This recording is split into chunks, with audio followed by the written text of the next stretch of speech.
ನಡಿ ಈಗ ಶುರು ಮಾಡೋಣ. ಕೇಸರಿಯಿಂದ ಮನೋಲ್ಲಾಸ ಮನಸ್ಸು ಮತ್ತೇರಿ ಕುಣಿದಾಡಿದೆ ನೋಡು, ಮನಸ್ಸು ಮತ್ತೇರಿ ಕುಣಿದಾಡಿದೆ ನೋಡು. ಕ್ಷಣ ಕ್ಷಣವೂ ಆಚರಿಸಿ ಕೇಸರಿ ಹಬ್ಬ. ವಿಮಲ್ ಬಾಯಲ್ಲಿ ಹೇಳಿ ಕೇಸರಿ. ದೇಶದಲ್ಲಿ ಪ್ರಜ್ವಲ್ ರೇವಣ್ಣ ಪೆನ್ ಡ್ರೈವ್ ಸಂಚಲನಕ್ಕೆ ಕಾರಣ ಆಗ್ತಾ ಇರೋದು. ರೇವಣ್ಣ ಇವತ್ತು ವಿಚಾರಣೆಗೆ ಹಾಜರಾಗೋದು ಬಹುತೇಕ ಡೌಟ್ ಅನ್ನುವಂಥ ಮಾಹಿತಿ ಈಗ ಲಭ್ಯ ಆಗ್ತಾ ಇದೆ. HD ರೇವಣ್ಣ ಸದ್ಯಕ್ಕೆ ಹೊಳೆ ನರಸೀಪುರದಲ್ಲಿದ್ದಾರೆ. ವಕೀಲರ ಮುಖಾಂತರ ಕಾಲಾವಕಾಶವನ್ನ ಕೇಳುವ ಸಾಧ್ಯತೆ ಇದೆ ರೇವಣ್ಣ ಅವರು. ಸೊ ಅವರು ಕಾಲಾವಕಾಶವನ್ನ ಕೇಳಿದ್ರೆ ಮುಂದೆ ಏನಾಗಬಹುದು?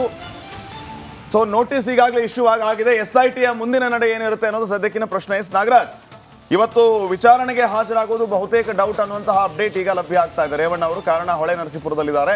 ವಕೀಲರ ಮೂಲಕ ಅವರು ಕಾಲಾವಕಾಶವನ್ನ ಕೇಳ್ತಾರೆ ಅನ್ನುವಂತಹ ಸಾಧ್ಯತೆಗಳ ಬಗ್ಗೆ ಚರ್ಚೆ ಆಗ್ತಾ ಇದೆ. SITಗೆ ಅವರು ಕಾಲಾವಕಾಶವನ್ನ ಕೇಳಿದರೆ ಕಾಲಾವಕಾಶ ನೀಡಬಹುದಾ?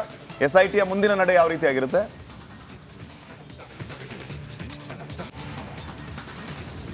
ಖಂಡಿತ ಶ್ರೀಪಾದ್, ಏನು ಎಲ್ಲ ಸೆಕ್ಷನ್ಗಳು ಅವ್ರ ಮೇಲೆ ಇದುವರೆಗೂ ಹಾಕಿರ್ತಕ್ಕಂಥ ಸೆಕ್ಷನ್ಗಳು ಗರಿಷ್ಠ 7 ವರ್ಷ ಶಿಕ್ಷೆ ಇರೋದ್ರಿಂದ ಮೊದಲ ನೋಟಿಸ್ಗೆ ಅವರು ಕಾಲಾವಕಾಶವನ್ನು ತೆಗೆದುಕೊಳ್ಬೋದು. ಅದನ್ನೇ ನಮ್ಮ ಕ್ರಿಮಿನಲ್ ಪ್ರೊಸೀಜರ್ ಕೋಡ್ ಏನಿದೆ CRPC ಅದನ್ನೇ ಹೇಳುವಂಥದ್ದು.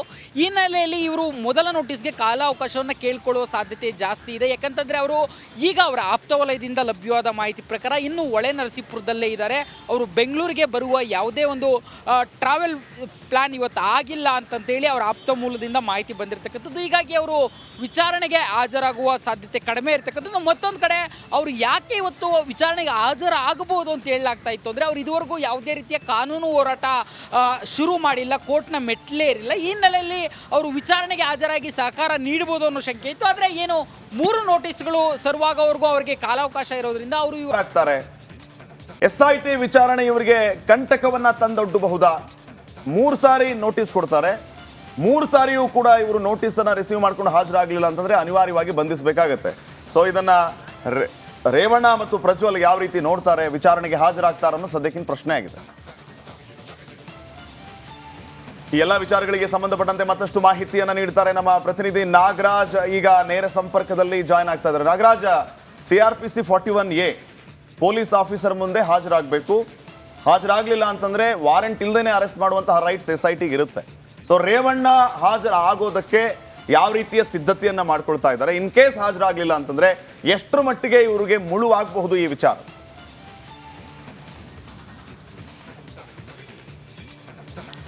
ಶ್ರೀಪಾದ್, ಏನು ಹೊಳೆ ನರಸೀಪುರ ಟೌನ್ ಠಾಣೆಯಲ್ಲಿ ದಾಖಲಾಗಿದ್ದಂಥ ಪ್ರಕರಣಕ್ಕೆ ಸಂಬಂಧಿಸಿದಂತೆ ಅದು ಏನೀಗ SITಗೆ ವರ್ಗಾವಣೆ ಆಗಿದೆ. SITಯಿಂದ CRPC 41A ಅಡಿಯಲ್ಲಿ ನೋಟಿಸನ್ನು ಅಧಿಕಾರಿಗಳು ಪ್ರಜ್ವಲ್ ರೇವಣ್ಣ ಮತ್ತು HD ರೇವಣ್ಣ ಇಬ್ಬರಿಗೂ ಸಹ ನಿನ್ನೆ 24 ಗಂಟೆಯಲ್ಲಿ ತುರ್ತಾಗಿ ವಿಚಾರಣೆಗೆ ಹಾಜರಾಗಬೇಕು ಅಂತೇಳಿ ನೋಟಿಸನ್ನು ನೀಡಿರುವಂಥದ್ದು.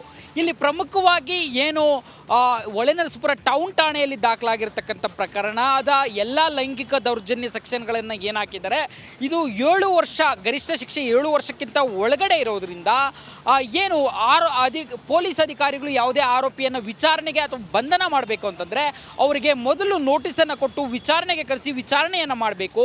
ಒಂದು ವೇಳೆ ವಿಚಾರಣೆಗೆ ಅವರು ಸ್ಪಂದಿಸಿದ್ದೇ ಆದರೆ, ವಿಚಾರಣೆಗೆ ಬಂದಿದ್ದೇ ಆದರೆ ಅವರನ್ನು ಬಂಧನ ಮಾಡೋ ಸಾಧ್ಯತೆ ತೀರಾ ಕಡಿಮೆ ಇರ್ತದೆ. ಆದರೆ ಏನು 41A ನೋಟಿಸನ್ನು ನೀಡಿದ್ದಾರೆ, ಇದಕ್ಕೆ ಬರದೇ ಹೋಗಿ 2ನೇ ಬಾರಿ ನೋಟಿಸ್ ಕೊಡ್ತಾರೆ SIT, ಮತ್ತು 3ನೇ ಬಾರಿಗೂ ನೋಟಿಸ್ ಕೊಡ್ತಾರೆ. ಈ 3 ಬಾರಿಯೂ ಏನು ಆರೋಪಿ ಯಾರಿರ್ತಾರೆ ಅವರಿಗೆ ನೋಟಿಸ್ ಕೊಟ್ಟು ಅವರು ವಿಚಾರಣೆಗೆ ಬರದೇ ಇದ್ದಾಗ ಈ ಒಂದು ಪ್ರಕರಣದಲ್ಲಿ ಅನಿವಾರ್ಯವಾಗಿ ಅವರನ್ನು ಬಂಧಿಸಿ ವಿಚಾರಣೆ ಮಾಡುವಂಥ ಪ್ರಕ್ರಿಯೆ ನಡೆಯುವಂಥದ್ದು.